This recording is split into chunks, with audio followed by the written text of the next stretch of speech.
एक समय की बात है। एक छोटे से गांव में मोहन नाम का एक गरीब किसान रहता था। उसके पास थोड़ी सी जमीन थी, पर मेहनत के बावजूद फसल ठीक से नहीं होती थी। कई दिनों से बारिश भी नहीं हुई थी, जिससे उसकी फसल सूखने लगी।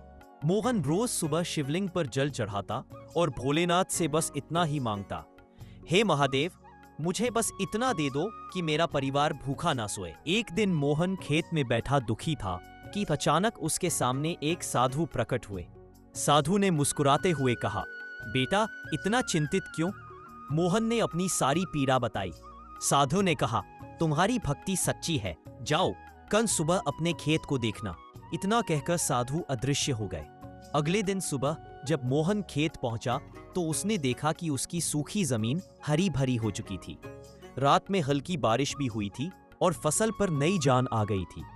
तभी उसे समझ आया कि वह साधु कोई और नहीं बल्कि स्वयं भोलेनाथ थे। मोहन ने हाथ जोड़कर आसमान की ओर देखा और बोला, महादेव, आपने मेरी मेहनत और सच्ची भक्ति का फल दे दिया। उस दिन से गांव में यह बात फैल गई कि सच्ची निष्ठा से की गई प्रार्थना कभी व्यर्थ नहीं जाती।